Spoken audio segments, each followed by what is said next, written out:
Friends, ಹೇಗಿದ್ದೀರಾ? ಎಲ್ಲರೂ ಖುಷಿಯಾಗಿದ್ದೀರಾ ಅಂತ ನಾನು ಈ ಬ್ಲಾಗ್ನ ಸ್ಟಾರ್ಟ್ ಮಾಡ್ತಾ ಇದ್ದೀನಿ.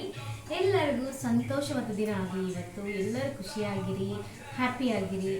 ಫ್ರೆಂಡ್ಸ್, ಇವತ್ತು ನಾನು ಬ್ರೇಕ್ಫಾಸ್ಟ್ ಮಾಡ್ತಾ ಇದ್ದೀನಿ. ಬ್ರೇಕ್ಫಾಸ್ಟ್ ಏನಂದರೆ ಇಡ್ಲಿ ಮಾಡ್ತಾ ಇದ್ದೀನಿ. ಸಬ್ಬಕ್ಕಿ ಎಲ್ಲ ಸಬ್ಬಕ್ಕಿ ಮತ್ತು ಅಕ್ಕಿ, ಉದ್ದಿನಬೇಳೆ, ಆಮೇಲೆ ಅವಲಕ್ಕಿ ಇಷ್ಟನ್ನು ಹಾಕಿ ಇಡ್ಲಿ ಮಾಡ್ತಾ ಇದ್ದೀನಿ.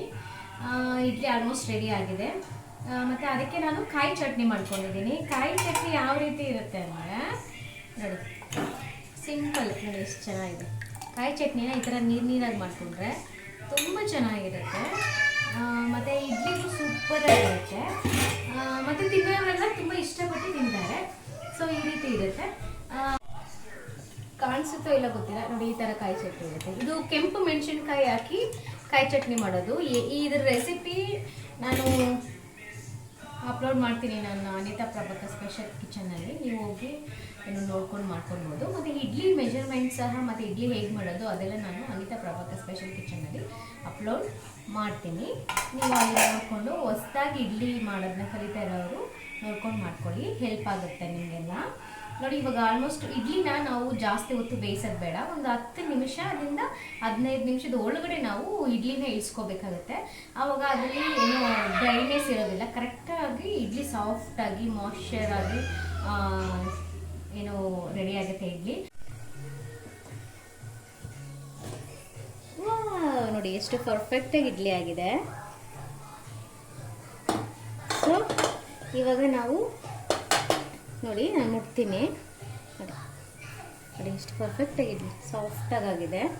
ನೀರನ್ನ ಕೈಗೆ ಹತ್ಕೊಂಡು ಅಂಟಿಸೋದು ನೋಡಿ, ನೋಡಿದ್ರೆ ಇಷ್ಟೇ ಇರಬೇಕು ಇಡ್ಲಿ. ಇಡ್ಲಿ ರೆಡಿ ಆಗಿದೆ. ಸ್ಟವ್ ಆಫ್ ಮಾಡಿಬಿಟ್ಟು ನಾನು ಇದನ್ನು ಇಳಿಸ್ಕೊಳ್ತೀನಿ. ಇಳಿಸ್ಕೊಳ್ಳೋಕೆ ಏನು ಬೇಕಂದ್ರೆ ಒಂದು ಬಾಟ್ಲಲ್ಲಿ ನಾವು ನೀರು ಇಟ್ಕೊಳ್ಬೇಕು. ನಾನಿಲ್ಲಿ ಏನಿದು ಮಹಾ ದೊಡ್ಡ ರೆಸಿಪಿ ನಮಗೆಲ್ಲ ಬರುತ್ತೆ ಅಂದರೆ ದಯವಿಟ್ಟು ಬರೋರಿಗೆ ಓಕೆ.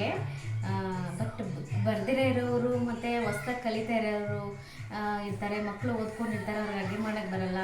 ಅದನ್ನು ಕಲಿಬೇಕು ಅಂತ ಯಾವುದೋ ಒಂದಿನ ಕಿಚನ್ಗೆ ಬರ್ತಾರೆ, ಅವ್ರು ರೆಫರ್ ಮಾಡ್ತಾರೆ. ಅಂಥವ್ರಿಗೆ ತುಂಬ ಯೂಸ್ ಆಗಲಿ ಅಂತ ನಾನು ಪ್ರತಿಯೊಂದು ವಿಷಯನೂ ನಿಧಾನಕ್ಕೆ ನಾನು ಹೇಳ್ಕೊಡ್ತೀನಿ, ನನಗೆ ಗೊತ್ತಿರೋಷ್ಟು. ಯಾಕಂದರೆ ನಾನು ಓದ್ಕೊಂಡಿದ್ದು ಮದುವೆ ಆದಮೇಲೆ, ಸೊ ನನಗಿದೆಲ್ಲ ಪ್ರಾಕ್ಟೀಸ್ ಆಗಿರೋದ್ರಿಂದ ಸ್ಟ್ರಗಲ್ನೆಸ್ ಏನಂತ ನನಗೆ ಗೊತ್ತಿರುತ್ತೆ. ಸೊ ಅವ್ರಂಥವ್ರಿಗೆಲ್ಲ ಹೆಲ್ಪ್ ಆಗಲಿ ಅಂತ ನಾನು ಹೇಳ್ತಿರೋದು. ಇವಾಗ ಇಡ್ಲಿಲ್ಲ ತೆಗೆದುಕೊಡ್ತಾ ಇದ್ದೀನಿ ನಾನು. ಇದಕ್ಕೆ ತುಂಬ ಚೆನ್ನಾಗಿರುತ್ತೆ ಬರೀ ಕಾಯಿ ಚಟ್ನಿ. ಏನು ಹಾಕ್ಬೇಕಂದ್ರೆ ಜಸ್ಟು ಒಣಗಿದ ಮೆಣಸಿನ್ಕಾಯಿ 2 ಮತ್ತು 1-2 ಟೇಬಲ್ ಸ್ಪೂನ್ ಕಡಲೆಪಪ್ಪು ಮತ್ತು ಜಾಸ್ತಿ ತೆಂಗಿನಕಾಯಿ ತುರಿ, ಫ್ರೆಶ್ ಆಗಿರೋಂಥ ತೆಂಗಿನಕಾಯಿ ತಗೊಳ್ಳಿ. ಅದನ್ನೆಲ್ಲ ನಾವು ಹಾಕ್ಬಿಟ್ಟು ಸಾಲ್ಟ್ ಹಾಕ್ಬಿಟ್ಟು ರುಬ್ಕೋಬೇಕು. ಅದು ನೀರಾಗಿರಬೇಕು, ಚಟ್ನಿ ಗಟ್ಟಿ ಇರಬಾರ್ದು. ತುಂಬ ಚೆನ್ನಾಗಿರುತ್ತೆ, ಟ್ರಸ್ಟ್ ಮೀ. ತುಂಬ ಚೆನ್ನಾಗಿ ಎಲ್ಲರೂ ತಿಂತಾರೆ. ನಾನು ತೋರಿಸ್ತೀನಿ ಎಷ್ಟು ನೀರು ತೋರಿಸ್ತೀನಿ ನೋಡಿ. ನಾನು ಇವಾಗ ಸರ್ವ್ ಮಾಡ್ತೀನಿ. ಎಷ್ಟು ನೀರಾಗಿರಬೇಕು, ಯಾವ ರೀತಿ ಇರಬೇಕು ಅಂತ ನಾನು ನಿಮ್ಗೆ ತೋರಿಸ್ಕೊಡ್ತೀನಿ. ಸೊ ಮಾಡ್ಕೊಳ್ಳಿ, ಒಂದ್ಸತಿ ಟ್ರೈ ಮಾಡಿ. ಆದಷ್ಟು ಕಾಯಿ ಹಾಲಿನ ಚಟ್ನಿಗಳನ್ನ ನಾವು ಮಾಡ್ಕೊಂಡು ತಿಂತಾ ಇರೋಷ್ಟು ತೆಂಗಿನಕಾಯಿ ಹಾಲಲ್ಲಿ ತುಂಬಾ ಒಂದು ಮಗು ಹುಟ್ಟಿದಾಗ ತಾಯಿ ಮಕ್ಕಳಿಗೆ ಫೀಡ್ ಮಾಡ್ತಾರಲ್ಲ, ಮಿಲ್ಕಲ್ಲಿ ಎಷ್ಟು ಆರೋಗ್ಯ ಇರುತ್ತೋ ಅಷ್ಟು ತೆಂಗಿನಕಾಯಿ ಹಾಲಲ್ಲಿರುತ್ತೆ. ಅಷ್ಟು ಶಕ್ತಿ ಬರುತ್ತೆ ಮಕ್ಕಳು. ಆದಷ್ಟು ನಾವೆಲ್ಲರೂ ತಿಂದು ನಾವು ಶಕ್ತಿವಂತ ಆಗ್ತೀವಿ.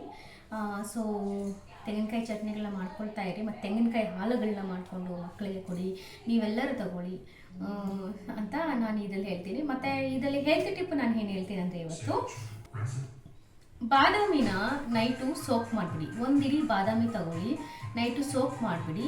ಮಾರ್ನಿಂಗ್ ಎದ್ದು ಅದ್ರ ಚಿಪ್ಪೆ ಎಲ್ಲ ಸುಲಿದುಬಿಟ್ಟು ಅದಕ್ಕೆ ಸ್ವಲ್ಪ ನೀರು ಹಾಕ್ಬಿಟ್ಟು ಚೆನ್ನಾಗಿ ಮಿಕ್ಸಿಲಿ ಹಾಕ್ಕೊಂಡು ರುಬ್ಕೊಬಿಡಿ.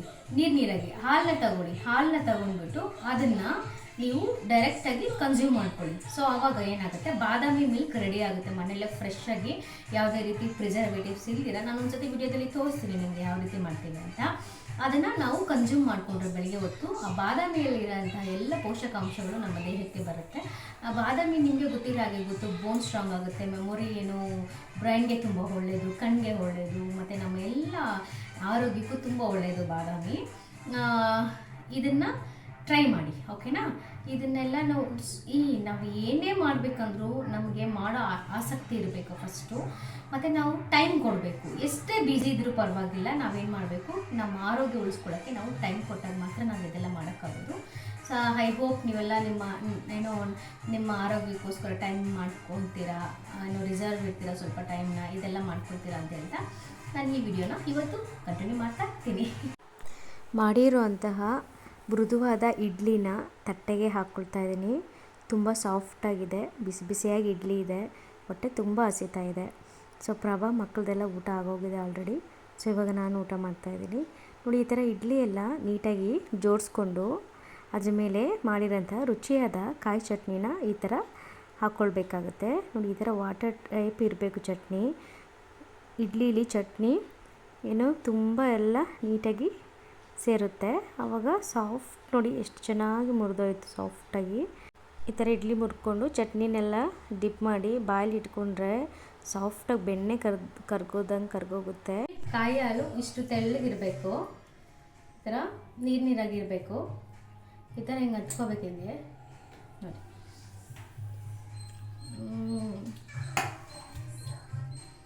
ಸ್ವಲ್ಪ ಟ್ರೈ ಮಾಡಿ.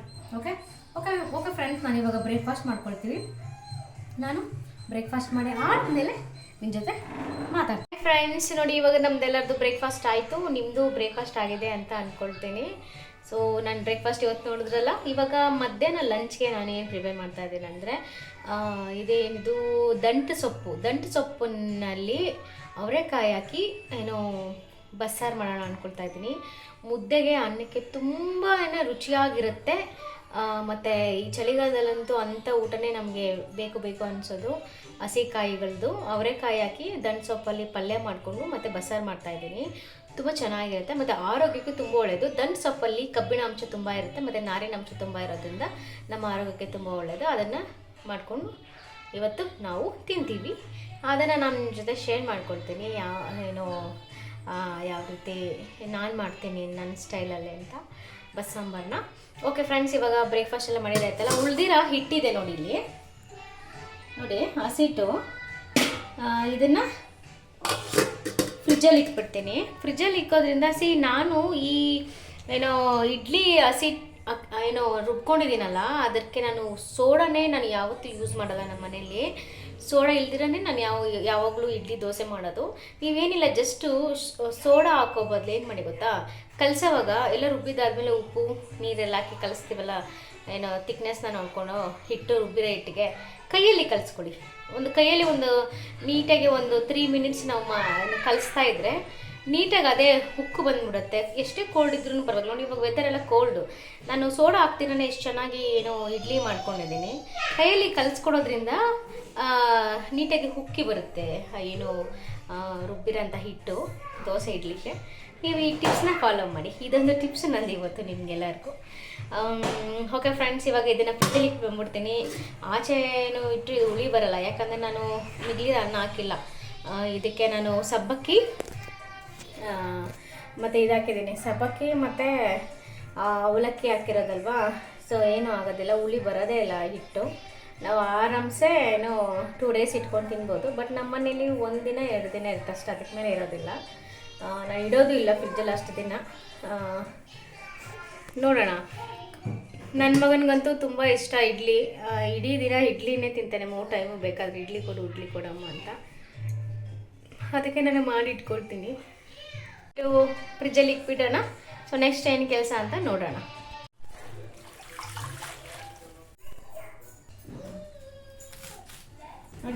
ಇವತ್ತೆಲ್ಲ ನಿಮ್ಗೆ ತೋರಿಸಿರಲ್ಲ.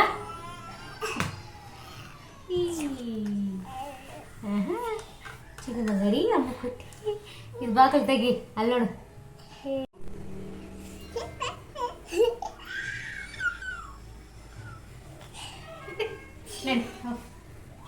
ನೀರು ಕುಡಿ ಚೆನ್ನಾಗಿ. ನೋಡಿ ಫ್ರೆಂಡ್ಸ್, ಮುದ್ದೆನ ತೊಳಸೋದು ಈ ರೀತಿ ಇರುತ್ತೆ. ನಾವು ಸಾಫ್ಟಾಗಿ ಮುದ್ದೆ ಬರಬೇಕಂದ್ರೆ ಆ ಥರ ಸ್ಟೆಪ್ ಮಾಡಬೇಕು. ಇದು ನನ್ನ ಹೊಸ ಫ್ರೆಂಡು ಮುದ್ದೆ ಮಾಡೋ ಕಲ್ಲು. ನಮ್ಮ ಹಸ್ಬೆಂಡ್ ಹೊಸದಾಗಿ ನನಗೆ ತಂದು ಕೊಟ್ಟರು. ತುಂಬ ಇಷ್ಟ ನನಗೆ ಈ ಥರ ಕಲ್ಲುಗಳಲ್ಲೆಲ್ಲ ಅಡುಗೆ ಮಾಡೋದು. ನಮ್ಮ ಅಜ್ಜಿನ ನೋಡಿದ್ದೆ ನಾನು, ನಮ್ಮ ತಾಯಿನ ನೋಡಿದ್ದೆ. ಇದೇ ಥರ ಮಾಡ್ತಿದ್ರು. ಅದಕ್ಕೆ ನನಗೂ ಇಷ್ಟ ಇತ್ತು ಈ ಥರ ಕಲ್ಲು ತಂದು ಮುದ್ದೆ ಮಾಡಬೇಕು ಅಂತ. ಬಹಳ ದಿನದಿಂದ ನಮ್ಮ ಪ್ರಭಾ ಜೊತೆ ಅಂತಲೇ ಇದ್ದೆ, ಈ ಥರ ಕಲ್ಲು ಎಲ್ಲಿ ಸಿಗುತ್ತೆ ಅಂತ. ನನಗೆ ಗೊತ್ತಿಲ್ಲ ಅವ್ರು ತಂದಿದ್ದು. ತಂದು ಸರ್ಪ್ರೈಸಾಗಿ ನನಗೆ ಕೊಟ್ಟರು. ಅದೆಲ್ಲ ಕ್ಲೀನ್ ಮಾಡಿಕೊಂಡು ಕಿಚನಲ್ಲಿ ಇಟ್ಟಿದ್ದೀನಿ. ಇವಾಗ ನೋಡಿ ಮುದ್ದೆನ ಎಷ್ಟು ಚೆನ್ನಾಗಿ ನಾನು ಮಾಡ್ಕೊಳ್ತೀನಿ. ನನಗೆ ಇದ್ರ ಮೇಲೆ ಮುದ್ದೆ ಮಾಡೋದು, ಚಟ್ನಿ ರುಬ್ಬೋದಂದರೆ ತುಂಬ ಇಷ್ಟ ಆಗುತ್ತೆ. ನಿಮಗೆಲ್ಲ ಶೇರ್ ಮಾಡ್ತಾಯಿದ್ದೀನಿ ಇವತ್ತು ನಾನು. ಸಾಫ್ಟಾಗಿ ನೀಟಾಗಿ ಮುದ್ದೆ ಬರಬೇಕಂದ್ರೆ ಪ್ಲೇಟ್ ಮೇಲೆಲ್ಲ ಮಾಡಿಕೊಂಡ್ರೆ ಅಷ್ಟು ಚೆನ್ನಾಗಿ ಬರೋದಿಲ್ಲ. ಈ ಥರ ಕಲ್ಲಿದ್ದರೆ ತುಂಬ ಸುಲಭ ಆಗೋಗುತ್ತೆ ಮುದ್ದೆ ಮಾಡೋಕ್ಕೆ. ಎಷ್ಟು ಚೆನ್ನಾಗಿ ಈಸಿಯಾಗಿ ಮಾಡ್ಕೊಬೋದು ಮುದ್ದೆ. ನೋಡಿ ಇವಾಗ ನಾನು ಸಾಫ್ಟಾಗಿ ಮುದ್ದೆ ಮಾಡಿದ್ದೀನಿ. ನಾನು ಮುದ್ದೆ ಮಾಡುವಾಗ ಅಕ್ಕಿ ಹಾಕೋದಿಲ್ಲ, ಬರೀ ರಾಗಿ ಹಸಿಟ್ಟು ಸ್ವಲ್ಪ ಉಪ್ಪು ನೀರಲ್ಲೇ ನಾನು ಮುದ್ದೆ ರೆಡಿ ಮಾಡ್ಕೊಳ್ತೀನಿ. ತುಂಬ ಸಾಫ್ಟಾಗಿರುತ್ತೆ. ಚಿಕ್ಕ ಮಕ್ಕಳಂತೂ ನೀಟಾಗಿ ತಿನ್ಕೊಬೋದು, ಆ ಥರ ಇರುತ್ತೆ. ಚಿಕ್ಕ ಮಕ್ಳಿಗೆ ನೀವು ಮುದ್ದೆ ಕೊಡಬೇಕಾದ್ರೆ ಸ್ವಲ್ಪ ಈ ಥರ ಮುದ್ದೆನ ನಾವಾಗೆ ಲಟ್ಟಿಸ್ಕೊಂಡಲ್ಲ, ಆ ಸ್ಟೇಜಲ್ಲಿ ನೀವು ಒಂಚೂರು ತುಪ್ಪನೋ ಬೆಣ್ಣೆನೋ ಹಾಕ್ಕೊಂಡು ನೀಟಾಗಿ ಲಟ್ಟಿಸ್ಕೊಂಡು ಈ ಥರ ಮುದ್ದೆ ಕಟ್ಕೊಂಡು ಚಿಕ್ಕ ಚಿಕ್ಕ ತುತ್ತುಗಳಾಗಿ ಮಾಡಿ ಮಕ್ಕಳೇ ತಿನ್ನಿಸ್ಬೋದು. ನೋಡಿ ಫ್ರೆಂಡ್ಸ್, ಇವಾಗ ಮುದ್ದೆ ನಾನು ನನ್ನ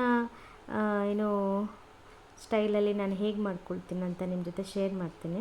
ನೋಡಿ ಈ ಥರ ನಾನು ನೀಟಾಗಿ ಕಲ್ಲ ಮೇಲೆ ಮುದ್ದೆ ಹಾಕ್ಕೊಂಡು ಕಲ್ಲಿಗೆ ಸ್ವಲ್ಪ ನೀರನ್ನ ಸವರ್ಕೊಂಡು ಕೈಯಲ್ಲಿ ಈ ಥರ ನೀಟಾಗಿ ಲಟ್ಟಿಸ್ತೀನಿ. ಆವಾಗ ಉಂಡೆಗಳು ಯಾವುದೂ ಇರೋದಿಲ್ಲ, ಎಲ್ಲ ಸಾಫ್ಟಾಗಿ ಮುದ್ದೆ ಮಿಕ್ಸ್ ಆಗುತ್ತೆ. ಈ ಥರ ನೀಟಾಗಿ ನಾವು ಲಟ್ಟಿಸ್ಕೊಳ್ಬೇಕಾಗತ್ತೆ. ಈ ಥರ ಲಟ್ಟಿಸ್ಕೊಂಡ್ಮೇಲೆ ನಮಗೆ ಯಾವ್ಯಾವ ಸೈಜ್ ಆಗುತ್ತೋ ಆ ಸೈಜ್ಗೆ ನಾವು ಮುದ್ದೆನ ಕಟ್ಕೋಬೋದು. ಫಟಾಫಟ್ ಅಂತ ಮುದ್ದೆ ರೆಡಿ ಆಗಿಬಿಡುತ್ತೆ. ನಾನಿಲ್ಲಿ ಮಾಡ್ತಾಯಿದ್ದೀನಿ. ಹೊಸ್ದಾಗಿ ಮುದ್ದೆ ಕಟ್ಟಕ್ಕೆ ಬರ್ದಿರೋರು, ಮುದ್ದೆ ಮಾಡೋಕ್ಕೆ ಬರ್ದಿರೋರು ನಿಮಗೆ ಹೆಲ್ಪ್ ಆಗುತ್ತೆ, ದಯವಿಟ್ಟು ನೋಡ್ಕೊಳ್ಳಿ. ನೋಡಿದ್ರೆ ಎಷ್ಟು ಈಸಿಯಾಗಿ ಕೈಯಲ್ಲೇ ರೌಂಡ್ ಶೇಪಲ್ಲಿ ಮುದ್ದೆ ಮಾಡ್ಕೋಬೋದು. ನಾನು ಯಾವಾಗಲೂ ಇದೇ ಥರ ಮುದ್ದೆ ಮಾಡ್ಕೊಳ್ತೀನಿ. ಸೌಟ್ಗಳ ಥರ ಬರುತ್ತೆ, ಅದೆಲ್ಲ ನನಗೆ ಅಭ್ಯಾಸ ಇಲ್ಲ. ನನ್ನ ಕೈಯಲ್ಲೇ ಈ ಥರ ಸಾಫ್ಟಾಗಿ ಗುಂಡಾಗಿ ಮುದ್ದೆ ಫಟಾಫಟ ಅಂತ ರೆಡಿ ಮಾಡ್ಕೊಬಿಡ್ತೀನಿ. ಈ ಮುದ್ದೆ ನಾನು ಪ್ರತಿ ರಾತ್ರಿ ನಮ್ಮ ಮನೇಲಿ ಮುದ್ದೆ ಮಾಡ್ತೀನಿ. ಮಕ್ಕಳು, ಪ್ರಭಾ, ನಾವೆಲ್ಲ ಮುದ್ದೆ ತಿಂತೀವಿ. ಅದಕ್ಕೆ ಪ್ರಭಾಗೊಂದು ಮುದ್ದೆ, ನನಗೆ ಚಿಕ್ಕ ಮುದ್ದೆ, ನನ್ನ ಮಗನಿಗೆ ನೋಡಿ ಅಷ್ಟು ತುಂಬ ಚಿಕ್ಕ ಮುದ್ದೆ ಇರುತ್ತೆ ನೈಟ್ ಹೊತ್ತು ಊಟಕ್ಕೆ. ನೋಡಿದ್ರಲ್ಲ, ಈ ಥರ ಮುದ್ದೆ ಮಾಡ್ಕೊಳ್ತೀನಿ. ನಾನು ಸಾಂಬಾರು ಮಾಡಿದ್ದೀನಿ, ದಂಟು ಸೊಪ್ಪುದು ಅವರೆಕಾಯಿ ಹಾಕಿ. ಬಟ್ ನಮ್ಮ ತಾಯಿಯವರು ಚಿಕನ್ ಸಾಂಬಾರು ತಂದು ಕೊಟ್ಟಿದ್ದಾರೆ. ಇದಕ್ಕಿನ ಬೆಲೆ ಹಾಕಿ ಚಿಕನ್ ಸಾಂಬಾರು ಮಾಡಿಬಿಟ್ಟು ತಗೊಂಡು ಬಂದು ಕೊಟ್ಟರು. ಅದಕ್ಕೆ ಮಕ್ಕಳೆಲ್ಲನೂ ಬಸ್ಸಾರು ಬೇಡ, ನಾವು ಚಿಕನ್ ಸಾರಲ್ಲಿ ತಿಂತೀನಿ ಅಂತ ಹೇಳ್ತಿದ್ದಾರೆ. ಓಕೆ, ಅವ್ರ ವಿಷಯ ಆಗಲಿ ಅಂದ್ಬಿಟ್ಟು ನಾನು ಸಾಂಬಾರನ್ನ ಸೈಡಲ್ಲಿ ಇಟ್ಬಿಟ್ಟು ಅಮ್ಮ ಕೊಟ್ಟಿರೋ ಚಿಕನ್ ಸಾಂಬಾರನ್ನ ನಾನು ಮಾಡಿರೋ ಬಿಸಿ ಬಿಸಿ ಮುದ್ದೆ ಜೊತೆ ಊಟ ಬಡಿಸ್ತಾ ಇದ್ದೀನಿ. ರಾತ್ರಿ ಆಯಿತು ಫ್ರೆಂಡ್ಸ್, ಇವಾಗ ನಾವು ಊಟ ಮಾಡ್ತೀವಿ. 8:30ಗೆಲ್ಲ ನಾವು ಊಟ ಮುಗಿಸ್ಕೊಳ್ತೀವಿ. ಇವಾಗ ಮುದ್ದೆ ಹಾಕ್ಕೊಡ್ತಾಯಿದ್ದೀನಿ. ತುಂಬ ಚೆನ್ನಾಗಿರುತ್ತೆ ಕಾಂಬಿನೇಷನ್ ರಾಗಿ ಮುದ್ದೆಗೆ ಮತ್ತು ಚಿಕನ್ ಸಾಂಬಾರಿಗೆ. ಚಿಕನ್ ಸಾಂಬಾರಲ್ಲಿ ಅವರೆಕಾಯಿ ಸೀಸನ್ ಆಗಿರೋದ್ರಿಂದ ನಮ್ಮ ತಾಯಿಯವರು ಅದನ್ನು ಇದಕ್ಕಿನ ಬೇಳೆ ಮಾಡಿಬಿಟ್ಟು ಚಿಕನ್ ಸಾಂಬಾರು ಜೊತೆ ಹಾಕಿ ಚಿಕನ್ ಸಾಂಬಾರು ಮಾಡ್ಕೊಂಡು ತಂದು ಕೊಟ್ಟಿದ್ದಾರೆ. ನೋಡಿ ಫ್ರೆಂಡ್ಸ್, ನಾನು ಮಾಡಿರೋಂತಹ ಮುದ್ದೆ ಚಿಕನ್ ಸಾಂಬಾರು ತಿನ್ನೋದಕ್ಕೆ ರೆಡಿ. ಇವಾಗ ಪ್ರಭಾನ ಕರೆದು ಊಟಕ್ಕೆ ಕೊಡ್ತೀನಿ. ಸ್ವಲ್ಪ ಲೇಟ್ ಆಯಿತು, ಅವ್ರಿಗೆ ಹೊಟ್ಟೆ ಎಸೀತಾ ಇದೆ ಅಂತ ಅವಾಗೆ ಬಂದಿದ್ದರು. ನಾನು ವಿಡಿಯೋ ಮಾಡ್ತಿರೋದು ನೋಡಿ ಸೈಲೆಂಟಾಗಿ ಹೊರಟೋದ್ರು. ಸೊ ಅವ್ರನ್ನ ಕರೆದು ಇವಾಗ ಊಟಕ್ಕೆ ಕೊಡ್ತೀನಿ. ಓಕೆ ಫ್ರೆಂಡ್ಸ್, ಇಡೀ ದಿನ ಫುಲ್ ಟಯರ್ಡ್ ಆಗಿಬಿಟ್ಟಿದ್ದೀವಿ. ಸೊ ನೆಕ್ಸ್ಟ್ ವಿಡಿಯೋದಲ್ಲಿ ನಾಳೆ ಮೀಟ್ ಮಾಡೋಣ. ಅಂಟಿಲ್ ಎಲ್ಲರೂ ಖುಷಿಯಾಗಿ, ಹ್ಯಾಪಿಯಾಗಿ, ಸಂತೋಷವಾಗಿರಿ. ಇದೇ ರೀತಿ ನಿಮ್ಮ ಸಪೋರ್ಟು, ನಿಮ್ಮ ಪ್ರೀತಿ ನನ್ನ ಜೊತೆಯಲ್ಲಿ ಇರಲಿ ಯಾವಾಗಲೂ. ಹೊಸ್ದಾಗಿ ನೋಡ್ತಾ ಇರೋರು ಅನೀಸ್ ಲೈಫ್ ಫುಡ್ಗೆ ಸಬ್ಸ್ಕ್ರೈಬ್ ಮಾಡ್ಕೊಂಡು ನೋಡಿ. ವಿಡಿಯೋ ಇಷ್ಟ ಆಗಿದ್ರೆ ಲೈಕ್, ಕಮೆಂಟ್, ಶೇರ್ ಮಾಡೋದನ್ನ ಮರಿಬೇಡಿ. Take care, bye bye, good night.